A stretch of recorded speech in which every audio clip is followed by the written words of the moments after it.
నమస్తే, welcome to SRK news. ఈనాటి వార్తా విశేషాలు.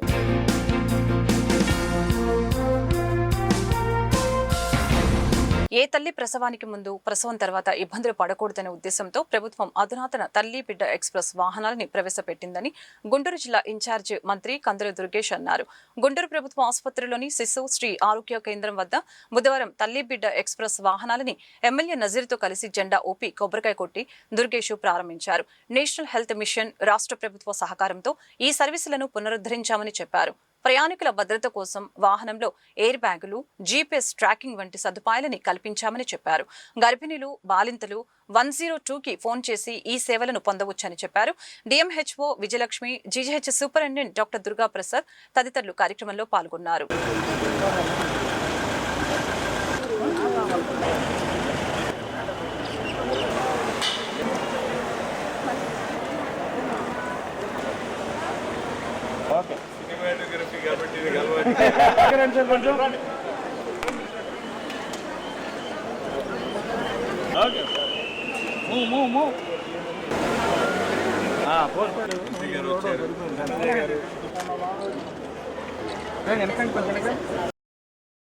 ఈ కార్యక్రమంలో పాలుపంచుకుంటున్నటువంటి స్థానిక శాసనసభ్యులు మిత్రులు నజీర్ గారు, అదేవిధంగా డిఎంహెచ్ఓ గారు, అదేవిధంగా సూపరింటెండెంట్ గారు, అదేవిధంగా జనసేన పార్టీ జిల్లా అధ్యక్షులు గాజి వెంకటేశ్వరరావు, ఆర్డీఓ గారు, ఇంకా ఇక్కడ ఈ జీజీహెచ్కి సంబంధించినటువంటి వైద్య సిబ్బంది అందరికీ, ఇచ్చేసినటువంటి మూడు పార్టీల నాయకులందరికీ కూడా నమస్కారాలు తెలియజేస్తూ, ఇవాళ తల్లి బిడ్డ సంక్షేమం కోసం ఆంధ్రప్రదేశ్ రాష్ట్ర ప్రభుత్వం తీసుకుంటున్నటువంటి అనేకమైనటువంటి ప్రయోజనకరమైన అంశాల్లో ఒక అత్యద్భుతమైనటువంటి కార్యక్రమం ఈ తల్లి బిడ్డ ఎక్స్ప్రెస్ అనేటువంటిది ప్రత్యేకంగా చెప్పుకోవాలి.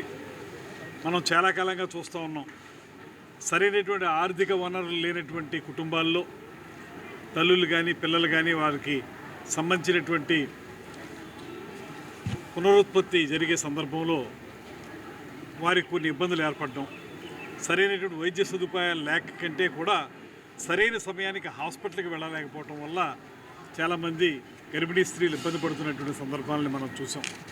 అందువల్ల ఇవాళ ప్రభుత్వం స్పష్టంగా ఆలోచించి ఏదైతే మరణాలు ఉన్నాయో, గర్భవతులు ఇబ్బంది పడి మరణాలు జరుగుతున్నటువంటి అంశాలు ఉన్నాయో వాటిని తగ్గించడానికి, ఐఎంఆర్, ఎంఎంఆర్ రేటుని తగ్గించడానికి ప్రత్యేకించి ఈ తల్లి బిడ్డ ఎక్స్ప్రెస్ని ఏర్పాటు చేయడం జరిగింది. దీంట్లో ముఖ్యంగా మనం చెప్పేది సౌకర్యవంతమైనటువంటి చాలా క్వాలిఫైడ్ డాక్టర్స్ ఉండేటువంటి ప్రభుత్వ ఆసుపత్రుల్లోనే వారి పిల్లల్ని కనేదానికి అవకాశం తీసుకోవాలనేటువంటి మాటని తల్లులందరికీ చెప్పడం, దాంతోపాటు హై రిస్క్ ఉన్నటువంటి తల్లులు ఎవరైతే ఉన్నారో, ఎనీమియా ఉన్నటువంటి వాళ్ళు, ఈ రకమైనటువంటి హై రిస్క్ ఉన్నటువంటి రకరకాల హై రిస్క్ ఉన్నటువంటి గర్భవతులకి అందరికీ కూడా సమయానికి హాస్పిటల్కి తీసుకొచ్చి వారికి సరైనటువంటి వైద్య సదుపాయం అందించడం ద్వారా తల్లి బిడ్డ కూడా క్షేమంగా ఉండే విధంగా చేయడం కోసం ఈ తల్లి బిడ్డ ఎక్స్ప్రెస్ని ఏర్పాటు చేయడం జరిగింది. దీన్ని వారు స్థానికంగా ఉన్నటువంటి ఏఎన్ఎంలతోటి మాట్లాడి, వారు వెంటనే ఏఎన్ఎంలు కానీ లేకపోతే ఇతరతర పిహెచ్సికి సంబంధించినటువంటి సిబ్బంది కానీ 102కి ఫోన్ చేస్తే వెంటనే ఈ తల్లి బిడ్డ ఎక్స్ప్రెస్ వస్తుంది. వచ్చిన వెంటనే వారిని దగ్గరలో ఉన్నటువంటి హాస్పిటల్కి తీసుకెళ్ళడం, ప్రభుత్వ హాస్పిటల్కి, దాంతోపాటు పూర్తిగా నాణ్యమైనటువంటి వైద్యాన్ని అందించడం లాంటి కార్యక్రమాలను కూడా దీని ద్వారా చేయాలనేటువంటి ఆలోచనతో ఈ కార్యక్రమాన్ని ప్రారంభిస్తున్నాం. ఇవాళ గుంటూరు జిల్లాకి ప్రత్యేకించి 18 తల్లి బిడ్డ ఎక్స్ప్రెస్ని అందజేయడం జరిగింది.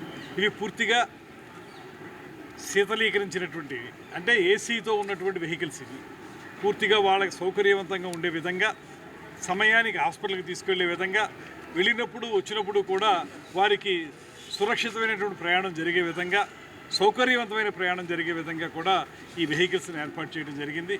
వీటిని సద్వినియోగపరుచుకుని అందరూ కూడా ఈ మరణాలు, శిశు మరణాలు కానీ లేకపోతే గర్భవతిగా ఉన్నప్పుడు వచ్చేటువంటి ఇబ్బందులు కానీ తగ్గించుకోవడానికి వారందరూ ప్రయత్నించాలనేటువంటి మాటని ఈ సందర్భంగా మనం చేస్తున్నాం. రాష్ట్ర వ్యాప్తంగా ఇవన్నీ కూడా నిన్న ప్రారంభమై ఈరోజు గుంటూరు జిల్లాలో ఈరోజు ప్రారంభం చేసుకుంటున్నాం. ఈ కార్యక్రమంలో పాల్పంచుకున్న అందరికీ కూడా ధన్యవాదాలు తెలియజేస్తూ, ముఖ్యంగా ఈ సదవకాశాన్ని ఉపయోగించుకోండి. ఎక్కడో ఏదో మనకి క్వాలిఫైడ్ కానిటువంటి డాక్టర్ల దగ్గరికి వెళ్ళిపోయి ఇబ్బందులు పడే కంటే కూడా మీకు వెంటనే వెహికల్ వచ్చేటువంటి అవకాశం ఉంది కనుక మీకు ఏదైనా పెద్ద ప్రమాదాలు జరిగితే 108 అవి ఎలాగా ఉంటాయి. అలా కాకుండా మీరు హాస్పిటల్కి వెళ్ళి టెస్టులు చేయించుకుని తద్వారా సురక్షితమైన కాన్పు కనడానికి కూడా ఉపయోగపడేటువంటి వెహికల్స్ కూడా దగ్గరగా ఉన్నాయి. కాబట్టి ట్రాన్స్పోర్టేషన్ గురించి ఏమాత్రం ఆలోచించకుండా మీరు వెంటనే మీకు ఏ చిన్న ఇబ్బంది ఉన్నా కూడా దానికి ఉపయోగించుకోవడానికి వీలుగా 102కి ఫోన్ చేసి ఈ వెహికల్ తెప్పించుకుని వెహికల్లో దగ్గర ఉన్నటువంటి పిహెచ్సి కానీ లేకపోతే ఇక్కడ ఉన్నటువంటి జీజీహెచ్ కానీ ఇక్కడికి వచ్చి సౌకర్యాన్ని పొందవలసిందిగా అందరినీ కోరుతూ ఇది ప్రారంభించడం అనేది ఈ వైద్య రంగంలో వచ్చినటువంటి ఒక వినూత్నమైన మార్పుగా తెలియజేస్తూ దీన్ని వినియోగించుకోవాల్సిందిగా అందరినీ కోరుకుంటూ సెలవు తీసుకుంటున్నాను.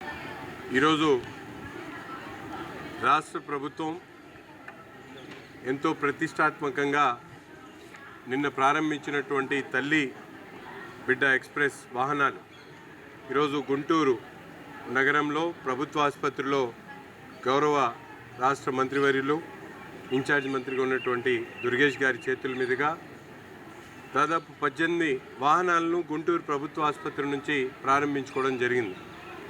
ముఖ్యంగా మనందరికీ కూడా తెలుసు, గతంలో వైద్య రంగానికి కూడా రోగం వచ్చినటువంటి పరిస్థితులు ఉంటే ఈరోజు ఈ ప్రభుత్వం ఏర్పడిన తర్వాత ముఖ్యంగా రాష్ట్ర వ్యాప్తంగా బడ్జెట్ కేటాయింపు దగ్గర నుండి ప్రతి ఒక్క అంశంలో కూడా డాక్టర్ల రిక్రూట్మెంట్ దగ్గర నుండి అవసరమైనటువంటి సిబ్బందిని ఏర్పాటు చేసేటువంటి కార్యక్రమం దగ్గర నుండి అలాగే కమ్యూనిటీ హెల్త్ సెంటర్స్లో డాక్టర్ల అపాయింట్మెంట్ దగ్గర నుండి అలాగే మందుల పంపిణీ దగ్గర నుండి డయాగ్నోస్టిక్ సెంటర్స్ డెవలప్మెంట్ దగ్గర నుండి అనేక విధాలుగా దాదాపు అన్ని విధాలు కూడా ఈ బడ్జెట్లో కేటాయింపులు చేయడంతో పాటు ప్రతి ఒక్క ఆసుపత్రిని కూడా అభివృద్ధి చేస్తున్నటువంటి పరిస్థితులు మనందరం కూడా గమనిస్తూ ఉన్నాం. ముఖ్యంగా ఈరోజు తల్లి బిడ్డ ఎక్స్ప్రెస్ మనందరికీ కూడా తెలుసు, ఈరోజు ప్రభుత్వ ఆసుపత్రి కాకుండా ప్రైవేట్ హాస్పిటల్కి వెళ్తే ఈరోజు ఒక డెలివరీ చేయాలనుకుంటే దాదాపు 60 నుంచి 70 వేలు అయ్యేటువంటి పరిస్థితులు ఉన్నాయి. అటువంటి చోట వెళ్ళలేక ప్రభుత్వ ఆసుపత్రిలో సదుపాయాలు లేక ఇబ్బందులు పడేటువంటి పరిస్థితులు కాకుండా గుంటూరు ప్రభుత్వ ఆసుపత్రి మీ అందరికీ కూడా ఒక ఎగ్జాంపుల్, 700 బెడ్డెడ్తో 34 కోట్ల రూపాయల ప్రభుత్వ సహాయంతో 100 కోట్ల రూపాయల జిమ్ఖానా వారి ఆర్థిక సహాయంతో ఈరోజు ఈ ప్రభుత్వ ఆసుపత్రిలో మాతా శిశు కేంద్రాన్ని ఏర్పాటు చేసుకోవడం జరిగింది. ఈ ప్రభుత్వంలో దాదాపు కేవలం ఈ సెంటర్కే 34 కోట్ల రూపాయలు గౌరవ ముఖ్యమంత్రి గారు ఆర్థిక సహాయాన్ని అందించడం జరిగింది. అంతేకాకుండా ఇక్కడ డాక్టర్ల నియామకం దగ్గర నుండి తల్లి బిడ్డ ఎక్స్ప్రెస్ దగ్గర నుండి ప్రతి ఒక్క సదుపాయాన్ని కూడా ఈ ప్రభుత్వం కల్పిస్తూ ఉంది. తప్పకుండా వైద్య సదుపాయాల మీద ప్రత్యేకమైనటువంటి దృష్టితో వైద్య శాఖ మంత్రి గారు ఉన్నటువంటి యాదవ్ గారు అలాగే ప్రతి ఒక్కరు కూడా ఇక్కడ ఎటువంటి ఇబ్బంది లేకుండా పనిచేస్తూ ఉన్నాం. రాబోయేటువంటి రోజుల్లో మరింత పెద్ద ఎత్తున ప్రభుత్వ ఆసుపత్రిని అభివృద్ధి చేసేటువంటి దిశగా ముందుకెళ్తామని చెప్పి ఈ సందర్భంగా తెలియజేస్తా ఉన్నాం. ఒక వ్యక్తి మరణానంతరం అవయవ దానం చేయడం వల్ల మరొక 8 మందికి పునర్జన్మను ఇవ్వవచ్చని మంత్రి సత్యకుమార్ తెలిపారు. ప్రతి ఒక్కరూ అపోహలు తొలగించుకొని జీవన్ ధాన్ పథకంలో నమోదు కావాలని పిలుపునిచ్చారు.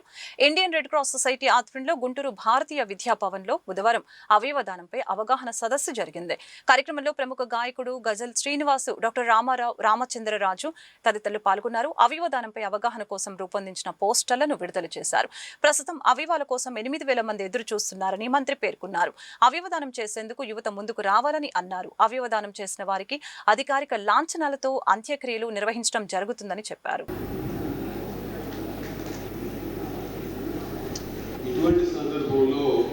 వైద్య ఆరోగ్య శాఖ మార్చులుగా మీరందరూ ఇవాళ ఆయన ఇక్కడికి వచ్చినందుకు గట్టిగా చప్పట్లు కొట్టి వారికి స్వాగతం చెప్పాలి. మా అమ్మాయి కూడా చెప్పారు, అంత్యక్రియలు చేశారు. ప్రపంచవ్యాప్తంగా ప్రాచుర్యం కల్పించి మన ఉత్కృష్టమైన సంస్కృతి సంప్రదాయాలను భావితరాలకు అందించే క్రమంలో అనేక ప్రక్రియలు చేసి దాంట్లో 3 సార్లు గిన్నీస్ బుక్ రికార్డులు కొట్టిన డాక్టర్ గజల్ శ్రీనివాస్ గారు గతంలో లైబ్రేరియన్గా పనిచేశారు. అలవాటు కొట్టి సైలెన్స్ ప్లీజ్ అంటారు అనుకున్నాను కానీ అనలేదు. ఇవాళ నేను ఇక్కడి నుంచి ఇప్పుడు విజయవాడ ఎయిర్పోర్ట్, విశాఖపట్నం, బొబ్బిలి వెళ్ళాల్సిన కార్యక్రమం ఉంది. అయితే ముందుగా అనుకున్న కార్యక్రమం నేను వస్తానని డాక్టర్ రామారావు గారికి చెప్తున్నాను. అయితే గతంలో ఇదే గుంటూరులో ఇటువంటి కార్యక్రమం చేయడం జరిగింది. ఆనాడు చాలామంది ఉన్నారు కానీ పట్టణంలో కొన్ని ప్రముఖులు వాళ్ళు ఉన్నారు. సరే వాళ్ళే ఉంటారనుకున్నాను నేను. కానీ ఇవాళ నా అదృష్టం కొద్దీ విద్యార్థులు ఉన్నారు, ఈ దేశ యువత ఉంది, ఈ దేశ భవిష్యత్తుని ఉద్దేశించి మాట్లాడే అవకాశం నాకు కలిగింది. ఇవాళ ఉదయం ఎయిడ్స్ కంట్రోల్ సొసైటీతో కలిసి ఒక అవగాహన కార్యక్రమం చేస్తే దాంట్లో పెద్ద ఎత్తున యువతే ఉన్నారు. ఆంధ్రప్రదేశ్లో ఉంటున్న మెడికల్ కాలేజీలకు సంబంధించి ఇంటర్ కాలేజీ కాంపిటీషన్ ఇవాళ ప్రారంభం చేస్తే దాంట్లో కూడా పెద్ద ఎత్తున మెడికోస్ ఉన్నారు, అంతా యువకులే ఉన్నారు. ఇవాళ రెడ్ క్రాస్ సంస్థకు సంబంధించి మనం ఇవాళ అవయవ దాన దినోత్సవం సందర్భంగా చేస్తున్న కార్యక్రమంలో కూడా యువతే ఉన్నారు. ఇది అన్నిటికన్నా ముఖ్యంగా ఇవాళ అంతర్జాతీయ యువజన దినోత్సవం. ఆ సందర్భంగా మీ అందరికీ శుభాకాంక్షలు. ఒకటి, అంతర్జాతీయ యువజన దినోత్సవం. నాకు సంబంధించి ఇంకో విశేషం ఉంది. అది గజల శ్రీనివాస్ గారి కుమార్తె పేరు కూడా అదే, సంస్కృతి. నా కుమార్తె పుట్టినరోజు ఇవాళ. నా కుమార్తె పుట్టినరోజు సందర్భంగా తను ఎక్కడో లండన్లో ఉంది. ఇవాళ ఇంతమంది పిల్లలతో కుమార్తె సమానమైన ఇంతమందితో గడపడం కూడా ఇవాళ సంతోషంగా అనిపిస్తూ ఉంది. ఒక మంచి కార్యక్రమంలో యువతని భాగస్వామి ఇన్వాల్వ్ చేసి వాళ్ళలో కాస్త అవేర్నెస్ తీసుకొచ్చి తద్వారా ఒక ఆరోగ్య ఆంధ్రప్రదేశ్ నిర్మించాలంటే ఏ ప్రయత్నం చేయాలో ఆ ప్రయత్నం చేస్తున్న రెడ్ క్రాస్ సొసైటీకి నేను సందర్భంగా అభినందనలు తెలియజేస్తున్నాను. ఇప్పటికీ అనేక రకాలైన సేవా కార్యక్రమాలు నిర్వహిస్తున్నారు. వాళ్ళు బ్లడ్ డిజార్డర్స్ సంబంధించి తలసేమియా కానీ, హీమోఫిలియా కానీ, సికిల్ సెల్ అనీమియా మీద పనిచేస్తున్నారు, రేర్ డిసీజెస్ మీద పనిచేస్తున్నారు, అనేక ఇతర సేవా కార్యక్రమాల్లో పనిచేస్తూ ఇవాళ అవయవ దాన దినోత్సవం సందర్భంగా కూడా అవయవ దానం మీద, దాని ప్రాముఖ్యత మీద ప్రజల్లో అవగాహన కల్పించడం కోసం ఈ కార్యక్రమాన్ని నిర్వహించిన సందర్భంగా వారికి అభినందనలు తెలియజేస్తూనే, నేను 10 రోజుల క్రితం అంటే 2వ తేదీ విశాఖపట్నంలో ఇటువంటి కార్యక్రమంలో పాల్గొన్నాను. ఎందుకంటే ఆగస్టు 3 జాతీయ అవయవ దాన దినోత్సవం, అంటే నేషనల్ ఆర్గాన్ డొనేషన్ డే. దానికి ఒక రోజు ముందు, అంటే 3వ తేదీ నేషనల్ ఆర్గాన్ డొనేషన్ డే అయితే ఒక రోజు ముందు నేను విశాఖపట్నంలో, అంటే అది eve of national organ donation day, ఒక మంచి కార్యక్రమంలో నేను షెట్లర్, మన నేషన్స్ ప్రైడ్ అంటాం, షెట్లర్ పివి సింధు గారితో కలిసి అవగాహన కలిగించడం కోసం కొన్ని వేల మంది విద్యార్థులతో కలిసి కార్యక్రమం చేశాం. ఇవాళ ఈ ఇంటర్నేషనల్ ఆర్గాన్ డొనేషన్ డే రేపైతే మళ్ళీ ఒక్కరోజు ముందు, అంటే ఖచ్చితంగా 10 రోజుల గ్యాప్లో మళ్ళీ ఇవాళ గుంటూరులో రెడ్ క్రాస్ సొసైటీ సందర్భంలో ఇంతమంది యువత విద్యార్థులతో కలిసి ఇటువంటి పవిత్ర కార్యక్రమంలో పాల్గొనే అవకాశం నాకు కలిగింది. మిత్రులారా, మనం ఇప్పుడే చెప్పారు, మాట్లాడుతూ డాక్టర్ రామారావు గారు చెప్పారు, ఇంకా మిగతా వక్తలకు మైక్ ఇస్తే చాలా విషయాలు చెప్పేవాళ్ళు. ఒక మనిషి బ్రెయిన్ డెడ్ అయితే 8 మంది ప్రాణాలు నిలపడానికి అవకాశం ఉంది. ఆ లివర్ కావచ్చు, కిడ్నీ కావచ్చు, లేక ప్యాంక్రియాస్ కావచ్చు, హార్ట్ కావచ్చు, లేకపోతే స్మాల్ ఇంటెస్టైన్ కావచ్చు. ఇటువంటి చేయడమే కాకుండా 8 మంది ప్రాణాలు నిలపడమే కాకుండా 50 మందికి టిష్యూస్ ద్వారా, అంటే కార్నియా కావచ్చు, స్కిన్ కావచ్చు, లేక టిష్యూస్ ద్వారా కూడా వాళ్ళని ఆదుకునే అవకాశం మనకు కలుగుతూ ఉంది. అంటే ప్రాణం పోయిన తర్వాత 8 మందికి మనం ప్రాణం నిలపడానికి అవకాశం ఉంది. జీవించున్నప్పుడు చేసే దానాల కన్నా మరణించిన తర్వాత చేసే దానం ఖచ్చితంగా గొప్పదన్న విషయాన్ని మనం అర్థం చేసుకోవాలి. అయితే దురదృష్టవశాత్తు అనేక మంది, ఇవాళ రామారావు గారు చెప్పారు 5,000 పైగా ఉన్నారు, 5,945 మంది ఇవాళ మన రాష్ట్రంలో వివిధ ఆర్గాన్ కోసం ఎదురు చూస్తూ ఉన్నారు. ప్రాణాలు చేతిలో పట్టుకొని ఎప్పుడు ఆర్గాన్ వస్తుందా అని ఎదురు చూస్తూ ఉన్నారు. గుంటూరు కలెక్టరేట్ కార్యాలయం వద్ద బుధవారం వీఆర్ఏలు ధర్నా కార్యక్రమాన్ని చేపట్టారు. తెలంగాణ తరహాలో ఏపీలో వీఆర్ఏలకు పే స్కేల్ అమలు చేయాలని డిమాండ్ చేస్తూ ఈ కార్యక్రమాన్ని నిర్వహించారు. ఈ సందర్భంగా పలువురు వీఆర్ఏలు మాట్లాడుతూ చనిపోయిన వీఆర్ఏల కుటుంబాల్లో ఒకరికి ఉద్యోగం ఇవ్వాలని కోరారు. తమ సమస్యలు పరిష్కరించుకుంటే ఉద్యమిస్తామని హెచ్చరించారు.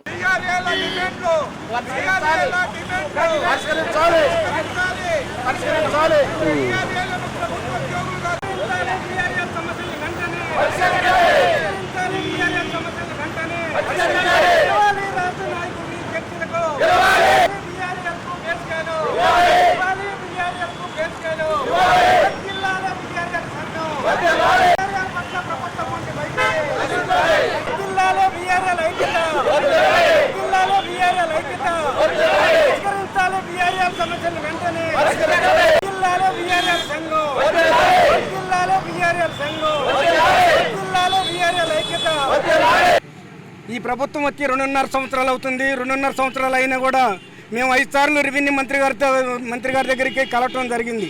అయ్యా మాకు వేతనాలు చాలీసాలని వేతనాలతో గడుపుతున్నాము, మాకు వేతనాలు పెంచండి, మాకు పే స్కేల్ ఇవ్వండి, తెలంగాణలాగా పే స్కేల్ ఇవ్వండి. నిన్నటిదాకా కలిసి ఉండే రాష్ట్రమే కదా, తెలంగాణలాగా మాకు పే స్కేల్ ఇవ్వాలని మేము డిమాండ్ చేసినా కూడా ఇంతవరకు కూడా మమ్మల్ని చర్చలకు పిలవలేదు. పిలవని పరిస్థితుల్లోనే ఈ రోడ్డు ఎక్కాల్సి వచ్చింది.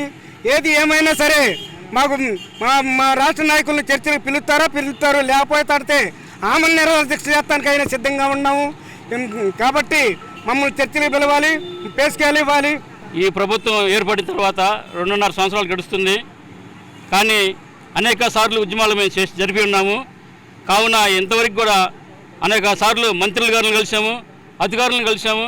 అయినా కూడా వీఆర్ఏల పట్ల ప్రభుత్వం మొండి వైఖరిగా వహిస్తుంది. కాబట్టి వీఆర్ఏలకు తగిన మా సమస్యలను పరిష్కారం చేయాలని, అలాగనే మరి మా యొక్క డిమాండ్లు రాష్ట్ర నాయకులను చర్చలు పిలిచి మా యొక్క డిమాండ్లు పరిష్కరించాలని చెప్పేసి మేము విన్నవించుకుంటున్నాము. అదేవిధంగా వీఆర్ఏల పట్ల ఉన్నటువంటి ఒత్తిడులను కూడా గవర్నమెంట్ వారు కొన్ని తగ్గించాలని చెప్పి అడుగుతున్నాము. అదేవిధంగా వీఆర్ఏల పట్ల ఉన్నటువంటి రాష్ట్ర వ్యాప్తంగా కూడా ఇవాళ జరుగుతున్న ధర్నాలు ప్రతి జిల్లా కలెక్టర్ కార్యాలయం దగ్గర జరుగుతున్నాయి.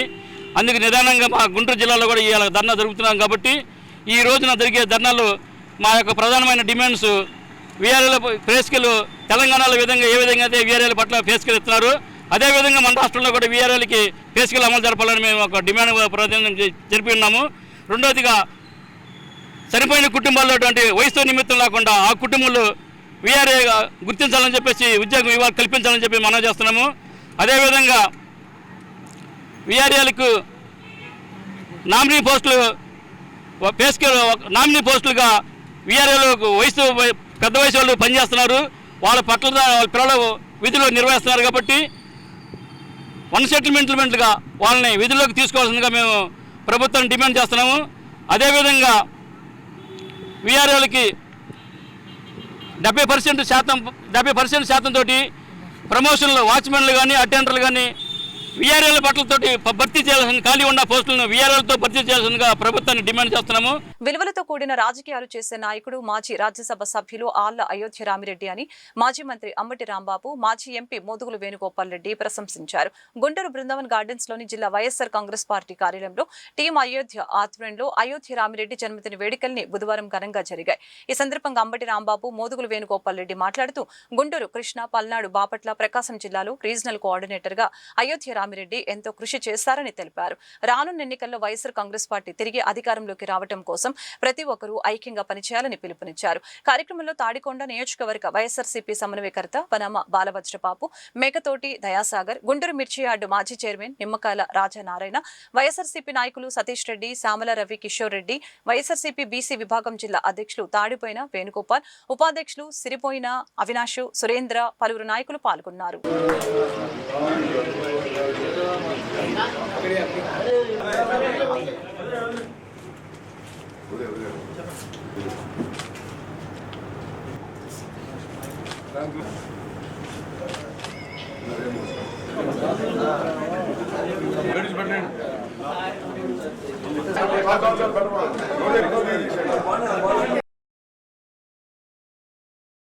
రాజ్యసభ సభ్యులుగా పనిచేసి జస్ట్ మొన్ననే రిటైర్డ్ అయినటువంటి రాజ్యసభ సభ్యుడిగా రిటైర్డ్ అయినటువంటి అయోధ్య రామిరెడ్డి గారు వారి 63వ జన్మదినాన్ని పురస్కరించుకొని పార్టీ తరఫున ఆయన మిత్రులు అందరూ కలిసి వాళ్ళ ఘనంగా పుట్టినరోజు వేడుకలు జరుపుకోవడం జరుగుతూ ఉంది.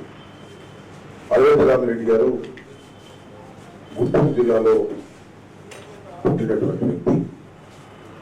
ఆయన చిన్న ఇండస్ట్రియలిస్ట్గా ప్రారంభమై ఇవాళ ప్రపంచ ప్రఖ్యాతిగాంచినటువంటి ఇండస్ట్రియలిస్ట్గా ఎదిగినటువంటి గొప్ప వ్యక్తి.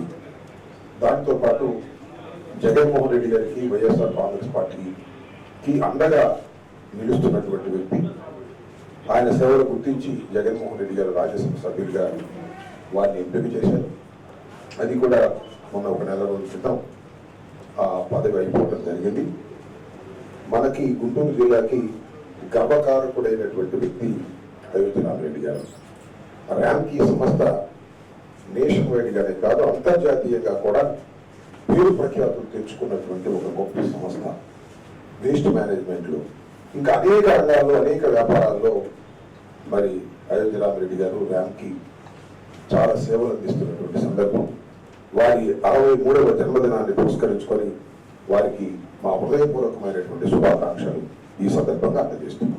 ప్రతి ఈ ఆటో తప్పనిసరిగా రోజుకి 1000 ఇళ్ల నుంచి చెత్తను సేకరించాలని GMC commissioner K Mayur Ashok ప్రజారోగ్య అధికారుల్ని కార్యదర్శుల్ని ఆదేశించారు. శ్యామలానగర్, రాజేంద్రనగర్, బృందావన్ గార్డెన్స్ ప్రాంతాల్లో ఈ ఆటోల ద్వారా ఇంటింటికి చెత్త సేకరణ ప్రక్రియను కమిషనర్ బుధవారం పరిశీలించారు. ఈ ఆటోలు తప్పనిసరిగా ఉదయం 6 గంటల కల్లా వార్డులలో ఉండాలని, ప్రతి ఆటోకి షెడ్యూల్ రూట్ మ్యాప్ ఉండాలని స్పష్టం చేశారు. ఆటోలో నిర్దేశిత 1000 కిలోల సామర్థ్యంతో చెత్తను లోడ్ చేయాలని అన్నారు.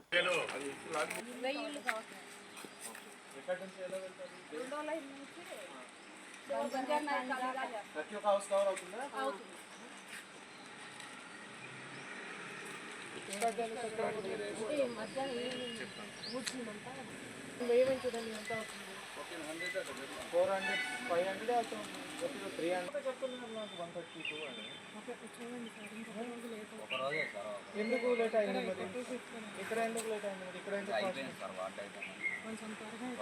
ఎందుకు త్వరగా అయిపోయింది? గోదాలుగా నాకు రిపోర్ట్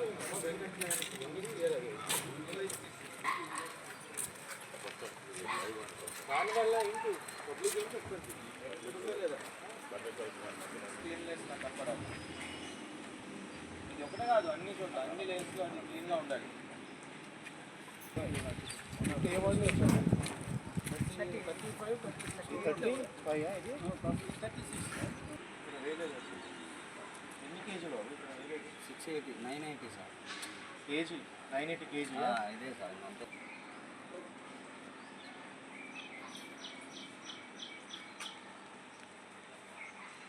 సైన్ ఎవరు అప్పుడు ఎన్ని లేన్స్ అయ్యింది? ఒక్కొక్కరికి 4 లైన్స్ 350 ఇల్లు కవర్ చేస్తాం. ఆటో కవర్ ఇక్కడే కలుస్తారు. మెయిన్ రోడ్ చూపిస్తాము. బండి రాగానే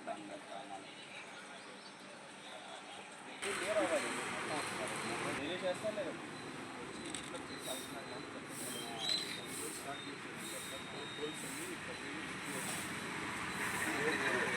ఈ వార్తలు ఇంతటితో సమాప్తం. మరొక బులెటిన్లో మళ్ళీ కలుద్దాం.